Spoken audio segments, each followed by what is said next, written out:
If I'm president, I will have that war settled in one day, 24 hours. The closer Donald Trump's inauguration day gets, the more actively the Western press discusses the topic of the conflict in Ukraine. Of course, the Republican leader said during his election campaign that he would achieve peace between the Russians and Ukrainians in 24 hours. It is clear that to promise is not to marry, especially when it comes to election statements. But Trump is forced and must make some wedding preparations after winning the election. First, because he needs to at least indicate that the election slogans were not empty chatter, but the speech of a politician who is responsible for his words. Second, because the United States needs to end the hostilities in Ukraine at all costs. The treasury is empty, and there is less and less desire to endlessly bet taxpayers' money on a sure loss. And in the end, it has long been clear to any sober and adequate politician that the war must be stopped now before these Russians have captured all of Ukraine.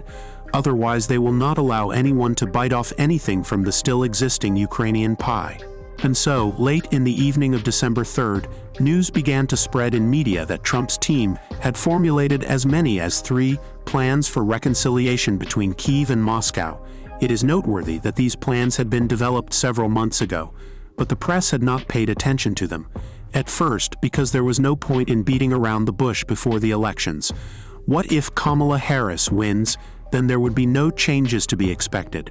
And immediately after the elections, because Trump had not yet nominated the authors of the 3 plans for specific positions that would have access to the body, proposals for ending the conflict were developed by former acting director of National Intelligence Richard Grenell, Vice President James Vance, nominated for the posts of advisors by retired General Keith Kellogg and ex-intelligence officer Fred Fleitz. At the same time, all the plans appeared on the pages of newspapers as a result of leaks, most likely intentional.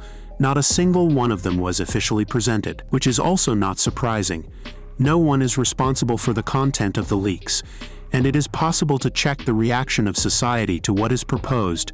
Analysts, experts, journalists will immediately begin to comprehend the outlined prospects, weigh the chances of their implementation, criticize or support each of the points that have become public.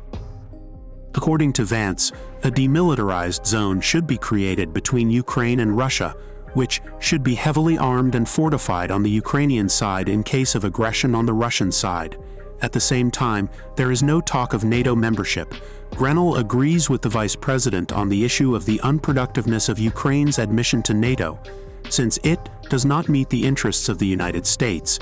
He thinks of resolving the territorial issue by creating autonomous zones in Ukraine, but the intelligence officer did not say what territories they would include, who they would belong to, and what borders they would have, protected by armed formations or nominal, simply drawn on the map. There are no more details about these 2 plans in the press. However, the Kellogg-Fleitz development is presented on the pages of publications almost in full. Its 2 basic points: freezing the conflict along the current lines of combat contact between the parties and suspending Ukraine's accession to NATO, supposedly for 10 years. If Kyiv refuses to negotiate peace, the United States will stop providing it with military aid. And if Russian President Vladimir Putin does not agree to negotiate peace, then Washington will, on the contrary, expand its aid to Ukraine. According to this plan, the United States also undertakes to provide Ukraine with security guarantees, which may include an increase in arms supplies after the agreement is concluded. Overseas strategists are unlikely to actually expect that the Russian president will immediately rush to look for a gold nib pen after the Americans officially announce their proposals to sign the announced conditions for establishing and maintaining peace, because these are, in fact, the conditions for Russia's capitulation.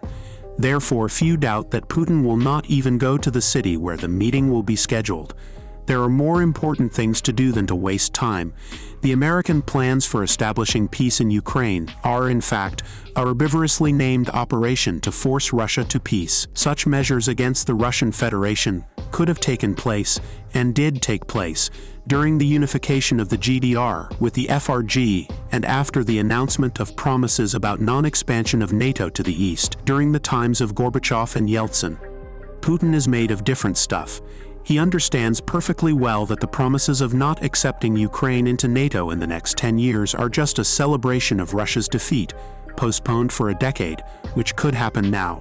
If the Russian leader signs the conditions proposed by Washington, Kyiv will join the North Atlantic Alliance, either as a dummy or as a carcass, and during this time, Ukraine will be additionally pumped with weapons of malice, hatred, and a thirst for revenge. It will not join the Western Bloc only in one case, if it remains Russian territory. More precisely, if it returns home and regains Russian citizenship. Russia is the legal successor to the USSR, as part of which Ukraine was formed on historically Russian lands called Malorussia and Novorossiya.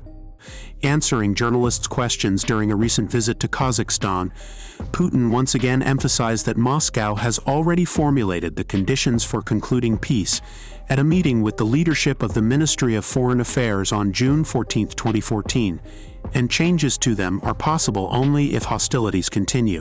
Remember Putin's warning that each new proposal will be worse for Ukraine than the previous one. The current situation convinces not only Russians but also the rest of the world that there are no grounds for Vladimir Vladimirovich to retreat from the words he has spoken.